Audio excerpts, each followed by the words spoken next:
FCDA, Next Level in Sharia Policing in Abuja? By Igwe. As I have earlier noted, raiding Karonlo nightclub was not about law enforcement. It was not a move to rectify an illegal use of a property or to combat noise pollution or a traffic challenge in the city.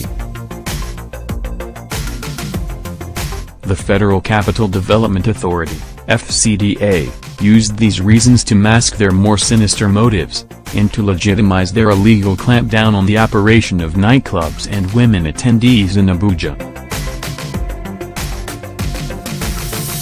Simply put, raiding Karonlo was a front to justify the execution of a religious and moral agenda that is stealthily being unveiled in the city.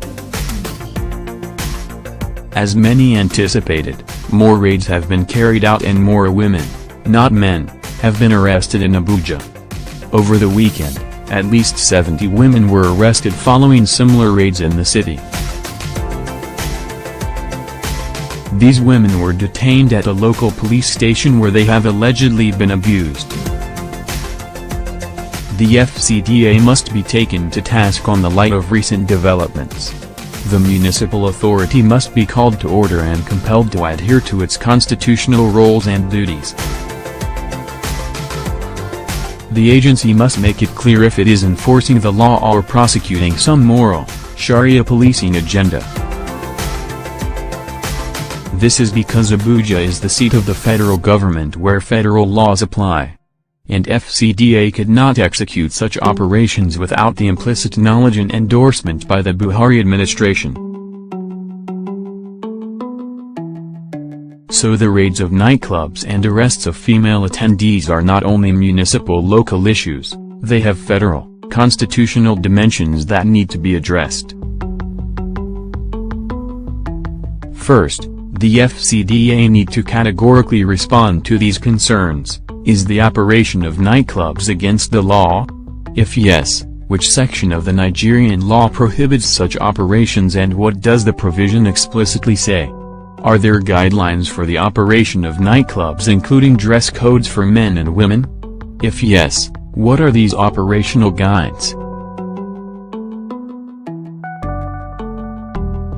Another question that the FCDA needs to urgently address is this: is it against the law for women to attend nightclubs in Abuja?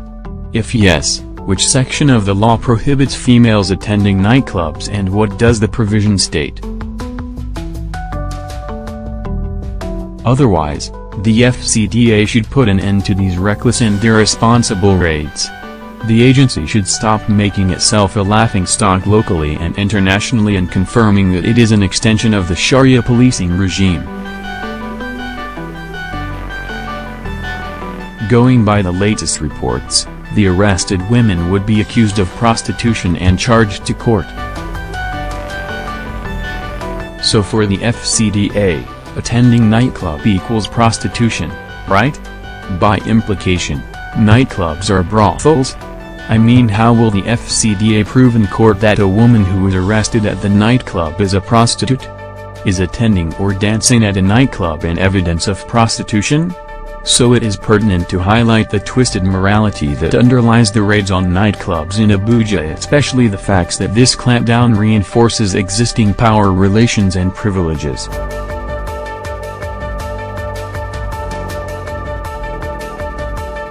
These raids constitute mechanisms for witch hunting, settling scores, victimization and scapegoating the weak and vulnerable in the society, and the subjugation of women. Otherwise, how does one explain the fact that, in Abuja where many hotels operate nightclubs, the FCDA have chosen to raid some and not others? Why didn't the FCDA first move against the nightclubs at Sheraton or at Nikon Hilton or the clubs at any other 5-star hotels in the city, which the rich and powerful attend? Why have they not arrested attendees at these places? Why did they choose to storm roadside clubs?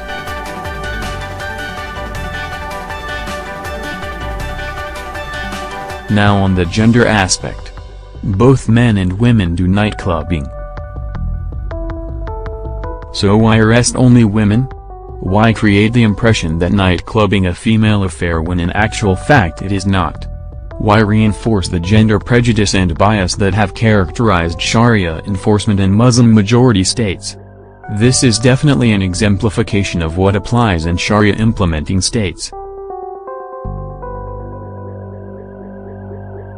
Men freely go about nightclubbing while women do so with fear of being arrested, molested and abused by only men. Sharia policing units.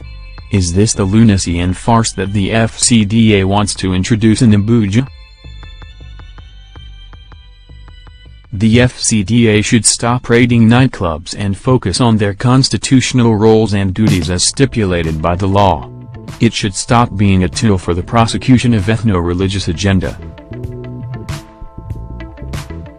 The federal government should not turn a blind eye on the raiding activities of the FCDA, including the divisive and polarizing undercurrents. It must ensure that the rule of law, not religious codes, apply in the city of Abuja. Abuja is a federal, not a Sharia capital. All Nigerians are equal before the law. And the FCDA must ensure that all Nigerians are treated with dignity and respect.